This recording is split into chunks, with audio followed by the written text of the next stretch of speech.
Good evening and welcome to Current Issues. I'm your host, Hesham Tillawi. In the second hour, ladies and gentlemen, in the first hour we talked with Chris about the future of the Middle East. And in this second hour, we are going to speak with Mark Dankof, who is an ordained Lutheran clergyman, about God's plan for the future. Or, in other words, those people who think that they need to help God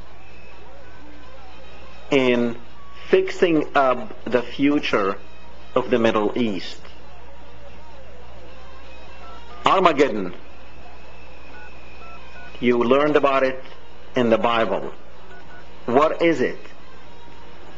Are we to help God in arriving at Armageddon? Do we know when God wants to arrive at Armageddon and end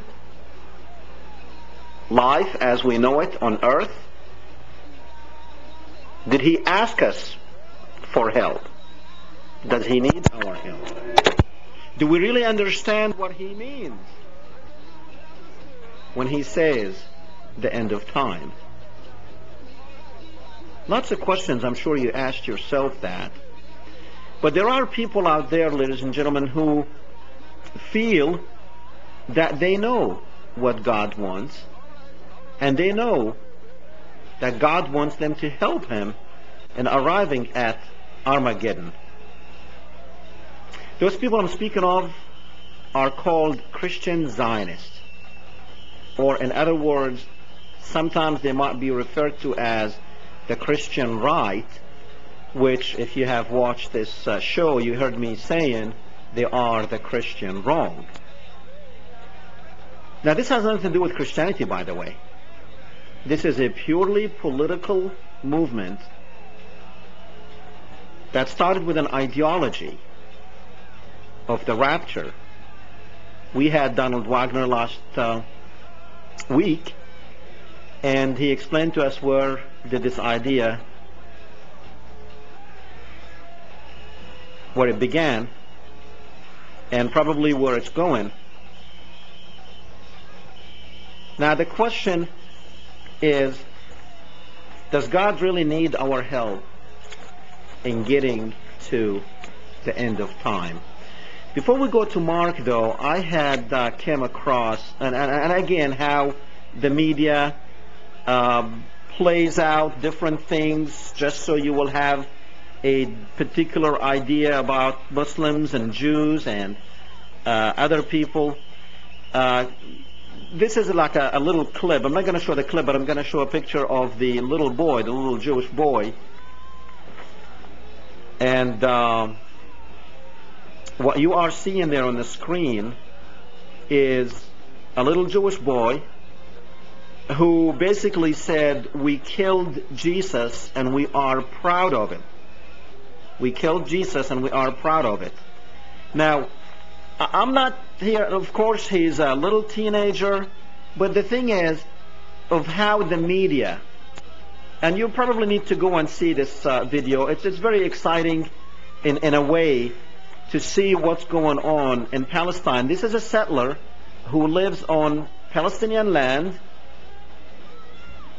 and he was speaking to some Palestinians, and he was speaking to I guess a reporter who was asking him questions, and he was telling him no cameras and get out of here, and he said some explicits that I will not repeat, but the main thing that we killed Jesus and we are proud of it. And I'm wondering, what kind of theology and what kind of ideology that is teaching, because this little kid, he's probably about 13, 14 years old, he did not just come up with that on his own. And, you hear about Muslim extremists. Of course, every Muslim is an extremist to the media. Just by saying Allahu Akbar, you become an extremist. Just by reciting, but just by having For God's sake, we told you about the little woman in Oklahoma last week when she stopped by two policemen because of speeding or not using signal or whatever, minor traffic violation. Because she had a veil on, they stopped her and they were asking her about if she knew who bin Laden was and if she knew they were going to hit the towers. And they searched her trunk, they searched her whole car, and she had a book in Arabic, probably how to learn Arabic.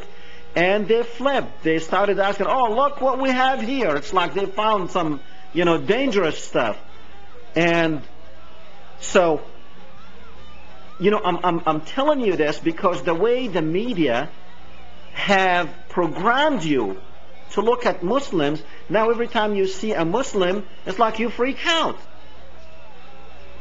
Even though what they left from you, or they did not tell you, is Islam is a continuation to the message of Jesus. Islam is the only religion that recognizes Jesus. The only religion after Christianity that recognizes Jesus. The Blessed Mother is mentioned in the book. She is revered by Muslims. Jesus himself is mentioned 25 times, while Muhammad is only mentioned about 5 times. So, Islam and Muslims is very much a continuation of the original message, but you don't see it that way because the media is not telling it to you that way. So when these two cops in Oklahoma, they saw this woman, and she was an American, by the way. She converted to Islam, and they wanted to basically interrogate her.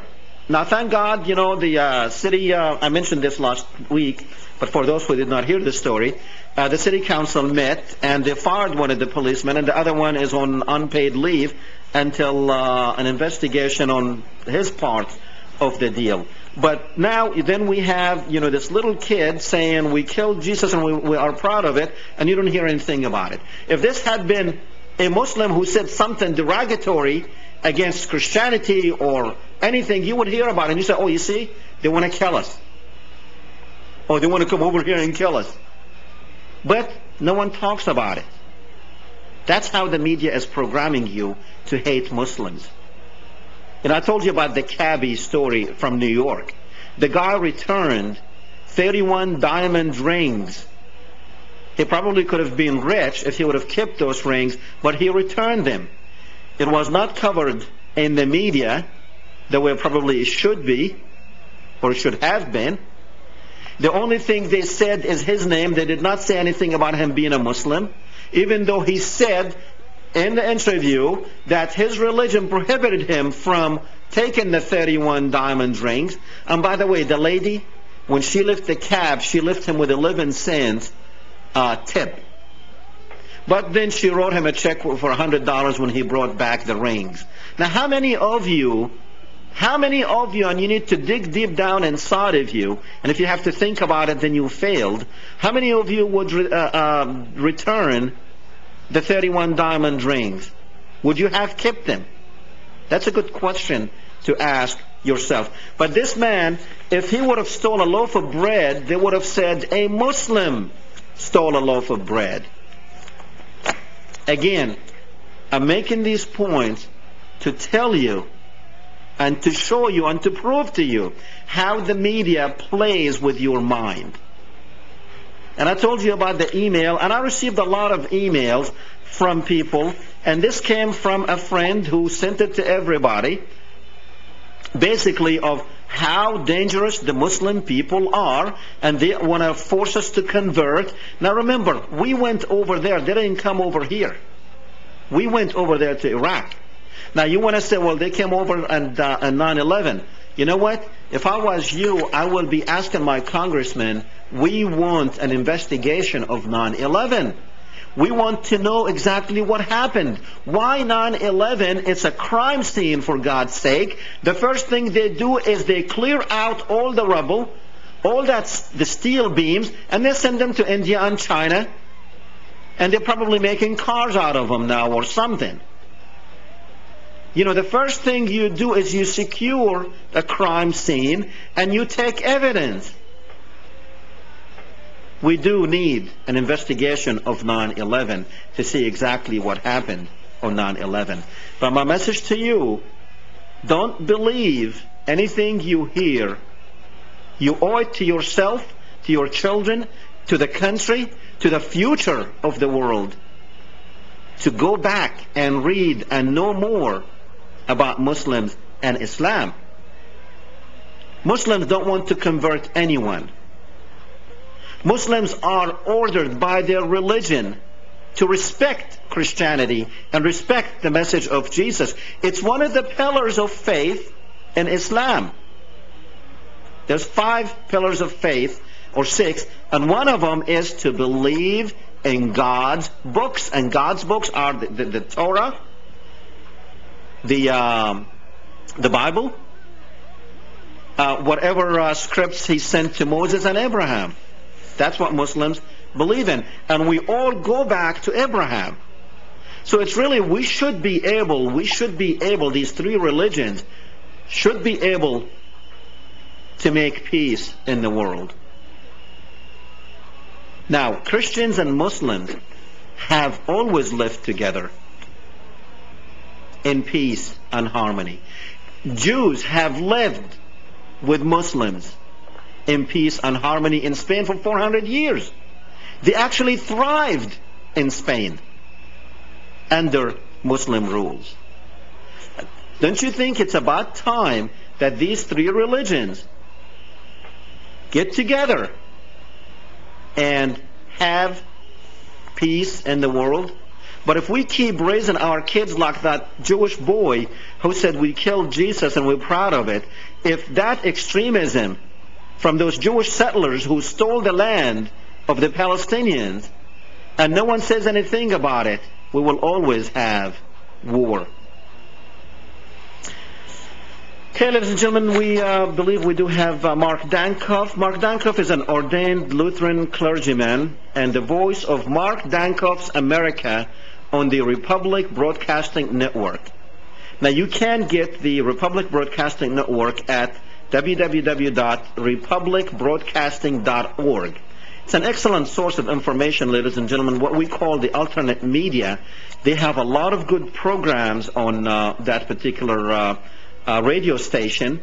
You can get it on shortwave radio, and also for those of you who don't have shortwave radio, you can get it on the internet. It's an excellent source of information that you do not get anywhere else. Definitely you will not get that in the mainstream media. They have a lot of good programs, and one of them, Mark's program, it's Mark Dankof's America. It plays, or it's heard from 7 a.m. to 10 a.m. Central Standard Time, 3 hours every day, Monday through Friday, and it's an excellent source of information. Mark is also the correspondent for Breaking All the Rules News, and you can reach that at www.batr.net/BATR News. But if you go to batr.net, I'm sure you can get to BATR News. And Mark is also an occasional contributor to Washington, D.C.'s American Free Press newspaper, which is also an excellent newspaper with a lot of good articles and a lot of analysis that you will not get anywhere else. Mark, welcome to the program. Dr. Tillawi, good to be with you. How's the connection? Very good. Good, excellent. Very good. I hear you loud and clear.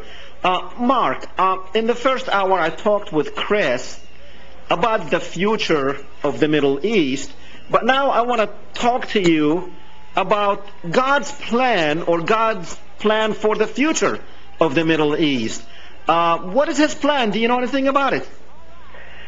Well, I think certainly I would be willing to say that as a Christian, I do believe in a literal second coming of Jesus Christ. Where I part company with these dispensationalists and Israel First people is that their interpretation of Bible prophecy is a relatively recent phenomenon going back to the first third of the 19th century. It didn't become prominent in the United States until shortly after the time of the American Civil War. And looking at that system of Bible prophecy, there is, of course, as you've already pointed out, an incredible political agenda that is tied up in this particular system. and it leads to conclusions. It leads to conclusions that contradict the clear Word of God in many places in regard to Jesus Christ's teachings about the kingdom, Jesus Christ talking about the nature of His kingdom, which was not of this world, which was not racially or nationalistically based, and that did not involve the entire program for the Middle East and the world that is envisioned by the average so-called Christian Zionist. So, when it comes to the whole question of the Middle East, it seems to me that we can presuppose for sure that the biblical God would want peace in that part of the world and not war, that He would want a spirit of negotiation and not confrontation, and that He would want fairness to be taking place in regard to all of the issues that confront not simply that region, but the entire world. And it seems to me that when you look at the presuppositions of Christian Zionism, you start running into certain manifestations of that theology, which in my judgment are specifically anti-Christian in the way that they work themselves out, up to and including, of course, what has happened to the Palestinians in the last 60 years, and what is apparently about to happen in regard to the expansion of Mr. Bush's war in Iraq to include Iran. And I think it's noteworthy that there can be no doubt that as far as the coalition in this country that favors this doctrine of preemptive warfare, that certainly the oil and natural gas consortiums in the West may be involved in this, and certainly you have a situation where there are people in the American and Western defense contracting world that would like to see a wider war because that helps them to sell weaponry. My good friend Dr. Richard Cummings of LouRockwell.com, among other things, has a new piece out that's been going all over the world on the role of the Lockheed Corporation in positing and manipulating the present state of affairs when it comes to American involvement in Iraq and elsewhere. The title of that piece is Lockheed Stock and Two Smoking Barrels. And if you search for it through Google and with the name of Dr. Richard Cummings, you'll see how much the armaments industry is involved in this whole process. And then the third element, it seems to me, that holds this glue together is the Israeli lobby. And that's where you have the most improbable political alliance, it seems to me, in world history between constituencies in the Jewish lobby in the United States that in many respects, in my view, are the antithesis of New Testament Christianity in some of the things that they routinely support and in some of their attitudes and so forth. But because of the dispensationalist Bible prophecy movement that, of course, began in the United Kingdom right around 1830 with John Nelson Darby, and then later we saw the so-called Scofield Reference Bible, and today we've got a whole series of basically Christian Zionist-oriented think tanks and schools and television ministries that are promoting the idea that the modern state of Israel is the Israel of God and can basically do whatever it wants to. That's contradicted by the entire New Testament, it seems to me, and fails to understand, once again, the character of the kingdom that Jesus was proclaiming. But unfortunately, as I'm sure your listeners and your viewers already know, the disproportionate number of Protestant evangelicals, at least in this country, if not worldwide, support the Zionist state of Israel and support the Christian Zionist movement to such an extent that those of us in the evangelical Christian community who are on the other side are oftentimes not heard, certainly virtually never heard in corporate media, and those of us in the secular American political right who go back to an older American conservatism that would never have endorsed this entangling alliance with Israel.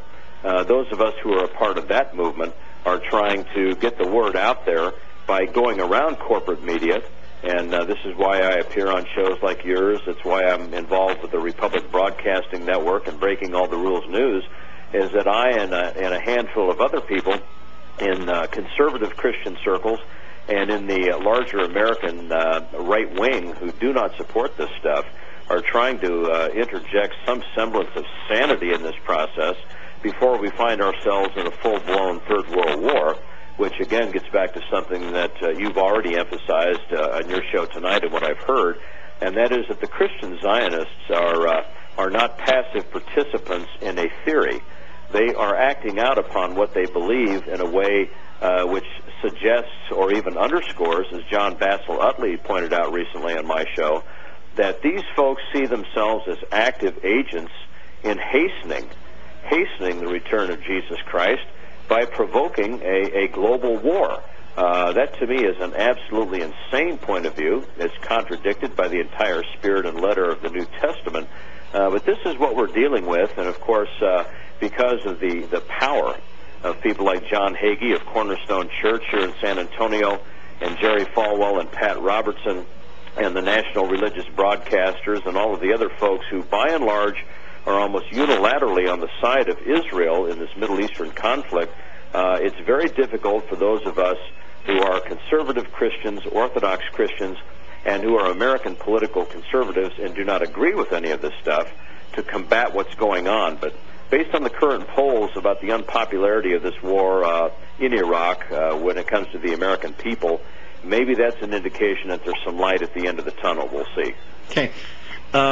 You know, it's interesting that you mentioned that Christians are waiting for the second coming of Christ. And incidentally, Muslims are too. I don't know if you were aware of that or not. Yes. Did you know that Muslims are also waiting for the second coming of Christ? Yes, I am not the Islamic expert that you are, but that's my understanding. Yes. Okay, yes. So, you know, Christianity and Islam know that at the end of time, and by the way, Armageddon, it's also mentioned in the Quran, but you know, it seems to me, and I'm starting to think that maybe this world at one time used to be civilized and very highly technological, and people got to this point and they just bombed the heck out of it, and those who survived probably started civilization back again. And I'm afraid because, you know, the John Hagee out of San Antonio, incidentally, that's your neck of the wood. Yes, that's right where I am, in San Antonio. And you know, this theology, it's going to come time when Zionism, which is enjoying this theology at this time because they're very much laughing at these Christian Zionists and Christian right with their ideologies. Number one, they don't even believe in Jesus, and they're probably enjoying the money and the support that they are getting from this insane or insanity. But it's going to come time because in their theory that Jews are to convert and enter into Christianity or they're going to be doomed. Now, the Jews are going to get to a point where they're going to say, well, wait a minute, you know, you can't go any further than this. Now, do you see a conflict between Jews and the Christian right coming up? Yes, I mean, it's a totally improbable alliance for those reasons. And let me illustrate the point, if I might, by pointing out that Thursday on my show for the Republic Broadcasting Network, I'm going to be having a guest by the name of Robert Sunganis, who is a Roman Catholic. He has an earned doctorate. He runs a website entitled Catholics Apologetics International, which people can find at CatholicINTL.com. And Sunganis has done some work recently that has made its way into the conservative Lutheran press in regard to the Jewish connection to the neoconservative political movement in the United States. And Sunganis documents the fact that Father Richard John Neuhaus, who used to be a German Lutheran pastor, which is what I am, and who later became a Roman Catholic priest, and Richard John Neuhaus has had a publication for a number of years entitled First Things, and you'll see him frequently in William F. Buckley's National Review and other neoconservative outlets. That Neuhaus, according to Sunganis, and I have no doubt that this information is true, or there would be a retraction on the part of Mr. Sunganis, Father Richard John Neuhaus has received $8,207,500 from Jewish-connected think tanks and individuals since he's been involved in this journalism career, basically promoting a point of view that is very hospitable to the American Jewish political lobby. And when we talk about this on the Republic Broadcasting Network, I've had a series of guests. Robert Sunganis will be one of them on Thursday. I think of Dr. E. Michael Jones, who runs a website entitled Culture Wars. Joanna Francis, who's involved with Mark Glenn's Crescent and Cross. Some of these folks point out the documentation on the amount of Jewish involvement that there is in the United States in both the abortion lobbies and the homosexual rights movement and in some of the most decadent elements of the Hollywood establishment. All of that should suggest to the Christian right, the mainstream Christian right, that there's something wrong with this political alliance that they have with people like Abe Foxman of the Anti-Defamation League and groups like the American Jewish Congress and Hadassah and so forth, because fundamentally you can make the argument that as far as the cultural drift of the United States in terms of what I would consider to be the far left, the decadent far left, has largely been a movement driven by Jewish logistical and financial backing. The documentation on this is absolutely overwhelming, and yet for all of the obvious reasons, Richard John Newhouse and Pat Robertson and Jerry Falwell and John Hagee are not going to talk about this, because these guys are involved in the building of financial empires for themselves that involve not thousands but millions of dollars, and they have figured out apparently that this alliance with the Jewish lobby in the United States is the easiest way to exploit religious auras for financial gain. It's a very sordid business, and it seems to me that if the American public understood what is behind some of these men and understood what is behind something like Rupert Murdoch's ownership of Fox News, that they would quickly see the extent to which this propaganda has just created a totally malignant cancer in the American body politic. And it seems to me that if that awareness is ever going to happen, that it's going to take place with alternative media like your show, CurrentIssues.tv, and like the Republic Broadcasting Network. We've got to do an end run around the corporate American electronic and print media, because it's the only way to get the word out there that we have the evidence on our side to suggest that it is we who are closer to the teachings of Jesus Christ than these people, and that just in a secular political sense, the average American, if he or she understood what's going on in this thing, would not support the idea that their sons and daughters are going to hop off to the Middle East to fight a so-called war of civilizations that's largely being pumped up and primed by the Zionist State of Israel and by certain oil and natural gas interests and defense contractors. So it's absolutely imperative that we continue to expose this whole thing, because up to now you could make the case that since the end of World War II in particular, the Israeli lobby has had a lock, stock, and barrel ownership of both the American media as well as the American political process. The money connections are there; they're provable. The connections to all of these big-name corporate media outlets is provable. And the long and the short of it is that as we continue, the United States continues to go downhill in this war of imperialism in Iraq. And as Mr. Bush and Mr. Cheney begin to look more obvious in what they're about to do in Iran, unless God intervenes, more Americans, if the truth gets out as to who and what is really behind this, I think that there will finally be some evidence that some trees will be shaken, and that maybe the American public will finally turn on these people. We'll see.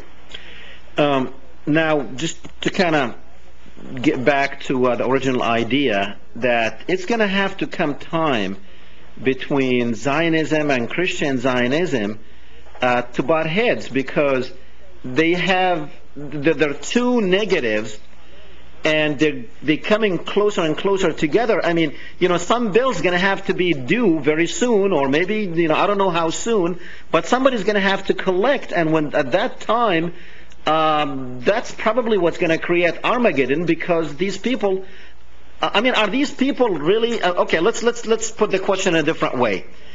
John Hagee, Pat Robertson, all these people, Jerry Falwell, are these people really believe in this rapture theory, or they're just in it for the money? Well, of course, that gets into the intentions of the heart, and it's really hard for me to tell whether these people believe this sort of thing or are simply hawking it for personal financial gain. If they do believe it, obviously, it's a very dubious theology. But again, it's a theology that has been absolutely pervasive with the Protestant evangelical right in America since the end of the American Civil War. And when you look at this sort of thing, my late friend Dr. Paul Feinberg comes to mind. For your listeners and viewers who are interested in this sort of thing, many years ago when I was at Trinity Evangelical Divinity School in suburban Chicago, they had a lecture series on prophecy that was conducted by three of the greatest leading lights of the Trinity Evangelical Divinity School faculty at that time. Dr. Paul Feinberg, whose father Charles Feinberg was an Orthodox Jewish rabbi who allegedly converted to Christianity and then taught for many years at Talbot Theological Seminary in Los Angeles, which is a Israel First dispensational school. His son Paul later got his Ph.D. and was teaching at Trinity Evangelical Divinity School, and Paul Feinberg delivered a lecture in 1980 or 1981 at Trinity's chapel supporting the so-called pre-tribulational rapture of the church. There was a second speaker at that conclave, Dr. Gleason Archer, the late Dr. Gleason Archer, regarded by many people as probably the premier conservative Protestant Old Testament scholar in the world. At one time he taught at the American University in Beirut, an incredible expert in so many things. He was a linguist. He knew a series of Semitic languages. He was an attorney. He was a theologian, an Old Testament scholar, and so forth. Archer took the mid-tribulational view. And then the third guy was a fellow by the name of Douglas Moo, M-O-O. Dr. Douglas Moo is no longer at Trinity. He's now teaching at Wheaton College's graduate school in Illinois. But Dr. Moo was a proponent of the so-called post-tribulational theory on how the second coming of Christ was going to play out. The long and the short of it is that I believe that those men, speaking of Feinberg and Archer and Moo, held and hold, in the case of Dr. Moo, who's still living, hold their views honestly. I don't question the sincerity of those men. But when it comes to the guys like Falwell and Robertson and John Hagee, I have a little bit more suspicion about these guys in regard to the economic quid pro quo that quite clearly is there. But if your viewers ever get a hold of the Zondervan publication entitled The Rapture, they can see Paul Feinberg and Gleason Archer and Douglas Moo and their positions on Bible prophecy that basically underscore the extent to which the pro-Israel perspective has had a virtual lock on the hearts and minds of evangelical Protestants in the United States for a very long period of time. Okay. However, having said that, it seems to me that with all of the things that are going on today politically that suggest to many people that this kind of eschatology has as a complete downside to it, that it may well return Americans to hopefully a more even-handed position in what's going on in the Middle East, and it may well revive the older Christian eschatology in evangelical circles which did not believe in dispensationalism, which did not believe in a pre- or mid-tribulational rapture, and did not see the Zionist state of Israel as connected with the kingdom of God in any sense of the word. And for that, for a good representative book that underscores the absolute weaknesses of dispensationalism from a Protestant evangelical perspective, I would recommend to your viewers that they get a hold of the book written by Dr. Oswald T. Allis, A-L-L-I-S, entitled Prophecy in the Church.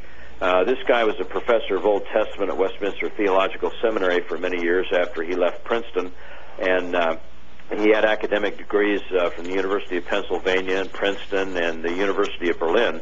Oswald T. Allis, decades ago, exposed all of the fallacies in the dispensationalist mindset in a work that goes on for some 340 pages and when you read this book, it's important to see it as a voice crying in the wilderness to get Protestant evangelicals back to a sounder traditional Christian theology.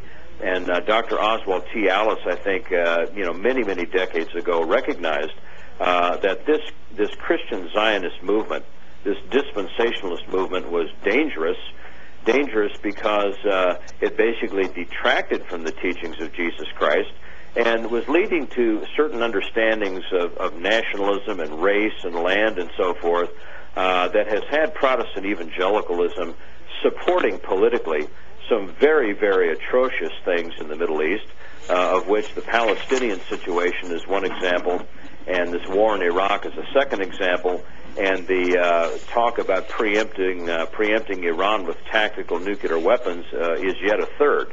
And so when we look at this whole thing, again, it's important that I think the viewers recognize that there were older, sounder academics in the Protestant evangelical community that did not like what John Nelson Darby and Cyrus Schofield and others were doing, and were trying to warn people again years ago, many years ago, 5, 6, 7 decades ago, that this whole situation of Christian Zionism would eventually lead to cataclysm.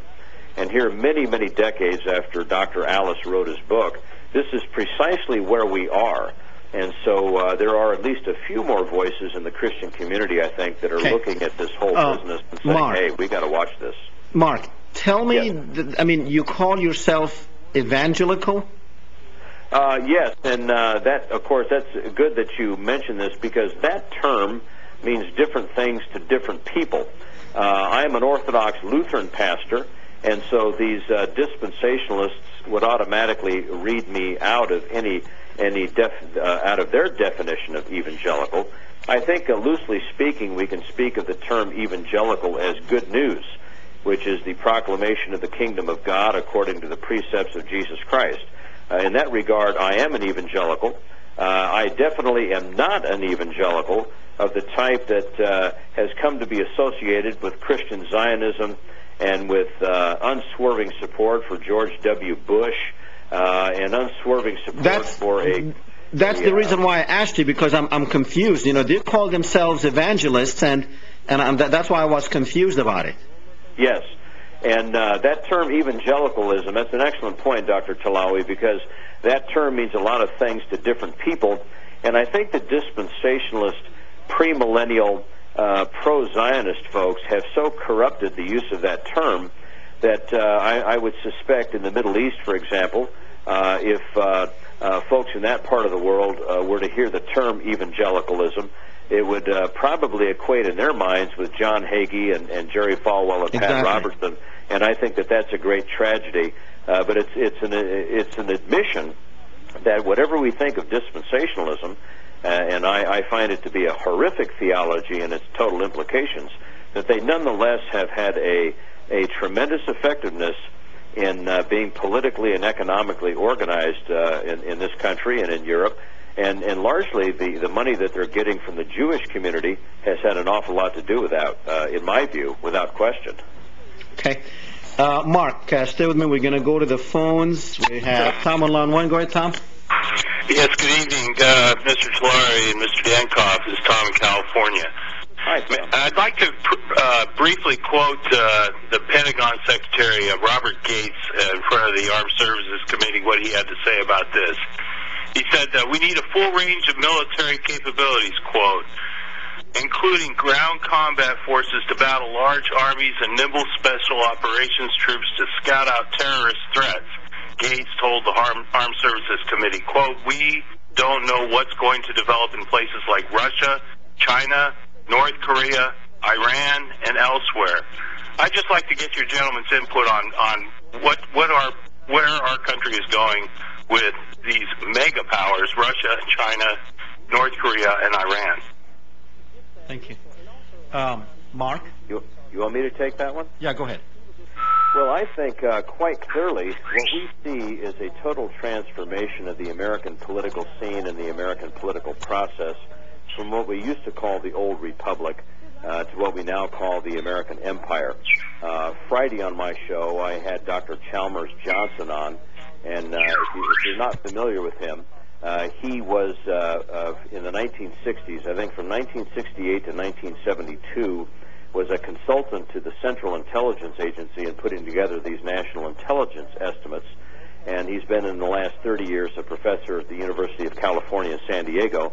And he's written a new book entitled Nemesis, The Last Days of the American Empire. And Chalmers Johnson quite clearly believes that this war in Iraq is illegal, it's unconstitutional, it's ill-advised, and basically what it's doing is creating an entirely new set of enemies for the United States and Britain and Israel around the world. That's number one. Secondly, the United States is in a position of potential catastrophe economically over this. Paul Wolfowitz made the statement some years ago, 4 or 5 years ago, that this war with Iraq would be totally wrapped up successfully for $50 billion. Well, now we've spent close to $400 billion. We're honing in on $500 billion at some point. The Wall Street Journal has indicated in recent days that Mr. Bush wants to spend another $100 billion on this war this year and $145 billion next year. And that doesn't even begin to address the question of the kind of money that's going to be involved if we go to war with Iran. And that this money is largely borrowed money, principally from Asian central bankers. Japan and China come to mind as the two countries that are most involved in this. And I think Japan and China are looking at this situation, and they see that the only possible means potentially of curbing with this neoconservative drive for empire in the Middle East is by potentially jettisoning these American debt instruments, which of course would cause the American dollar to go in absolute free fall. The other thing that I think is significant is in watching Russia and China, they are putting their own ducks in a row in this whole thing. I saw in the Wall Street Journal on the front page, I think on February 2nd, in an article I discussed on the Republic Broadcasting Network recently, that Russia and Iran are working toward the creation of a natural gas consortium that would be very, very similar to OPEC. This is another indication to me that there are some alliances shaping up to try and counter Mr. Bush and Mr. Cheney and the neocons in regard to what they're trying to do over there. And I think when you look at the total statistics that Chalmers Johnson cited on my show on Friday in regard to the total numbers of deaths that have resulted thus far from this war, the fact that it is an unwinnable war of counterinsurgency, and that there are not enough American dollars and American lives to cover what we're doing over there, all moral considerations aside, just in economic and political terms, the money involved in this, the borrowed foreign money, the size of these budget and trade deficits, the incredible bankruptcy of our policy morally, and with the international political blowback that's taking place against Bush and against Blair and against Israel on this thing is incalculable and will only get worse in the days ahead. And I think it'll finally result in a situation where the American public, when they finally realize, potentially when it's too late, that this whole thing is a complete loser, then we might see put into play for the first time, both on the American left and right, some moves to counteract the Jewish influence in this country and to counteract what they have done to the news media and the government and to the military-industrial complex. Now, Mark. Yes. If you go out there and ask Mr. and Mrs. America and you tell them we need to counteract the Jewish influence, how many of them do you think will, number one, agree with you or even understand what in the world are you talking about? Very few, and I don't know what the figure would be, but it would be an infinitesimally small number, and I think it's an excellent, yes. So, the dollar is on a free fall, and it has been. It lost about 27% since the start of the war, and we know for a fact, Syria last week, they have changed their reserves, half of their reserves, from dollar to euro. Venezuela did the same thing. We know Iran did the same. Iraq actually did in 2000. And so are we even, by the time the American people get around to know what's going on, are we even going to have America to fight over? Well, you're exactly right, and that's the $64,000 question, and Chalmers Johnson raised that very issue, Hesham, on Friday, that we are at a point, this thing is so bad, so catastrophic in its implications, that when the chickens fully come home to roost, it may in fact be too late. The United States may simply cease to exist as a major force in the world scene, which would cause it to go the same way as all of the empires that King Nebuchadnezzar saw in his dream in Daniel chapter 2. So your point's well taken. By the time this thing completely plays out, it might simply, for this country, for the United States, be too late in any significant sense of the word. We in my view, are going the way of the Roman Empire. Chalmers Johnson. But you know what? We did not even get to enjoy this empire that people are talking about. Could this be, I mean, we were sucked in, because this definitely is helping the Russians, it's helping the Chinese, it's helping everybody, it's even helping the French, it's helping the Germans, it's helping Europe, that the biggest and most powerful country in the world is basically disintegrating in front of their eyes. It is to their advantage that we are sucked into this war. No question about it. I mean, we did not get, let me go back to my first comment. We did not even get to enjoy the empire. Well, that's right. And I think what we have seen with this so-called empire is, of course, ongoing a militarization of the American political process. I think Johnson said on Friday on my show that we are militarily involved. The United States is in something like 130 different countries in the world. At the same time that we see a moral and cultural disintegration in this country, and we see, because of the massive amount of public and private debt, that the American dollar is going to go the way of the Edsel.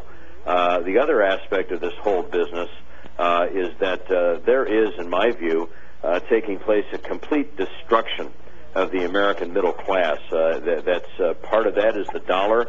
The other part is that there is the ongoing destruction of the manufacturing sector of the American economy, which is something, of course, that the Bush administration doesn't talk about, and a lot of Democrats don't talk about, because this would, of course, point directly back to them in regard to what they have allowed some of these corporate structures to do to the average American. So I don't think there's any question about it, Hesham. When you look at it, militarily, economically, politically, and culturally, the U.S., in my view, and this gets back to Chalmers Johnson's book again, Nemesis, The Last Days of the American Republic, I think that our country is frankly on a respirator. This is a cataclysmic situation, and I see no end in sight to it.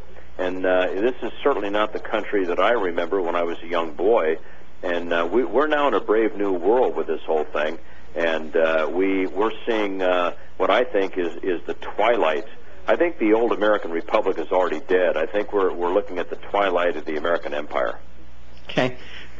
Let's kind of jump and shift gears here to Sure. Iran. Nuclear Iran has been around since 1975, when we were helping the Shah of Iran build those nuclear reactors. Actually, my parents were living over there at that time. I'm quite familiar with it, and your point is absolutely essential to any historical context behind this debate. Okay. And also, at the same time, way back in 1969, we very much helped Israel acquire not nuclear energy, but acquire the bomb. With Richard Nixon and Henry Kissinger, and with the Michael Piper's book about the assassination of JFK, that basically JFK refused to let the Israelis have the bomb. And a lot of people think that's one of the reasons why he had to go. But then we turn around and we help the Israelis, and we are now looking at a letter from Henry Kissinger to Richard Nixon. Basically, this was a classified document that was released not long ago, basically acknowledging that Israel has the nuclear bomb, and Nixon says as long as it's undeclared that he is okay with it. And now we find ourselves with Israel having about 400, according to Mordechai Vanunu on my show, about 400 nuclear bombs. Now we are saying to Iran, and Iran saying, look, we're not, you can't come and check us out. We're not building the bomb. We want to use the money that we paid you to build these reactors back in the 70s. Now we want to get them up in operation again so we can use them for peaceful purposes. And now we're saying, oh no, you can't even have a bomb, even if they want to have a bomb. And even if Iran wanted to have a bomb, estimates, scientists saying it's going to be about 5 to 10 years down the road. And let's say they have a bomb now. Let's say today Iran has a bomb. What are they going to do with it? Are they going to, let's say they throw it at Israel. Number one, the technology out there that the United States and Israel have is basically it's going to shoot it down. And let's say it goes and destroys a city in Israel or somewhere.